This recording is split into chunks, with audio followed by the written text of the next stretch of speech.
கர்த்தருடைய நல்ல நாமம் உயர்த்தப்படுவதாக. யோபு 23ஆம் அதிகாரம் 10ஆம் வசனம். நான் போகும் வழியை அவர் அறிவார் என்று யோபு தேவனுடைய நீதியான நியாய தீர்ப்பை குறித்து இந்த அதிகாரத்திலே பேசிக்கொண்டு வருகிறார். அவர் கடந்து போகிற பாதை மிகவும் கடினமானது. 2ஆம் வசனத்திலே சொல்லுகிறார், என் அங்கலாய்ப்பு, என் தவிப்பு, என் பாதை கடினமாயிருக்கிறது என்று சொல்கிறார். இந்த கடினமான சூழ்நிலையிலே நான் தேவனை எங்கே கண்டு சந்திக்கலாம்? அவரை நான் பார்த்தால் நலமாயிருக்குமே. அப்பொழுது அவருக்கு முன்பாக இருந்து என்னுடைய நியாயத்தை எல்லாம் அவருக்கு முன்பாக நான் வரிசைப்படுத்துவேனே. நான் என் காரியங்களை அவருக்கு முன்பதாக ரூபகாரம் பண்ணுவேன்.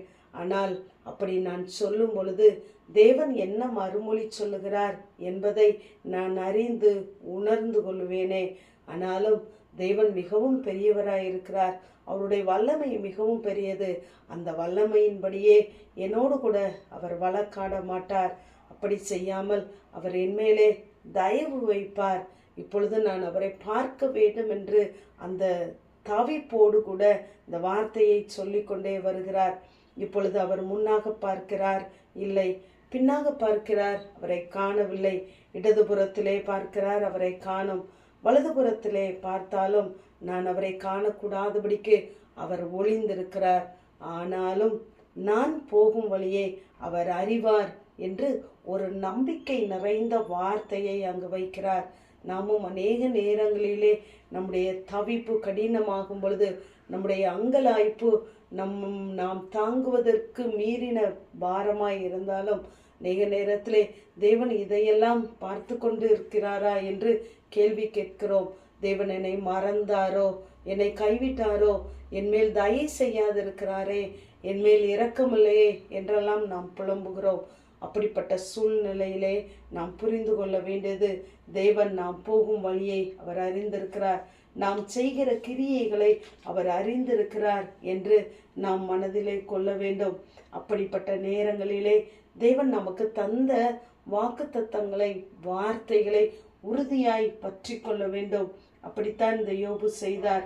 அவருடைய வாயின் வார்த்தைகளை, அவருக்கு வேண்டிய ஆகாரத்தை பார்க்கிலும் அதிகமாய் காத்து கொண்டாராம்.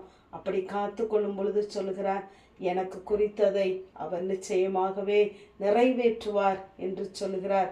நம்மை அறிந்திருக்கிற தேவன் நமக்கென்று எதை குறித்து வைத்திருக்கிறாரோ அதை நிச்சயமாகவே நிறைவேற்றுவார். ஏனென்றால் இந்த யோபு அறிந்திருந்தார், நான் அவரை பார்ப்பேன், அந்நிய கண்கள் அல்ல என் கண்களே காணும். அவர் கடைசி நாளிலே பூமியின் மேல் நிற்பார், என் மீட்பர் உயிரோடு இருக்கிறார், ஆகவே என்னை வாழ வைப்பார் என்ற இந்த நம்பிக்கை தான் யோபு 42ஆம் அதிகாரத்தை வேதத்திலே எழுத வைத்தது. அவர் இரட்டத்தனையான ஆசீர்வாதங்களுக்கு உரியவரானார். இப்படிப்பட்ட நாம் அங்கலாய்க்கிற சூழ்நிலையிலே நாம் தேவ சமூகத்திலே நின்று ஏறெடுக்கப்படுகிற ஜபங்களுக்கு நிச்சயமாகவே தேவன் பதிலளிக்கிறார்.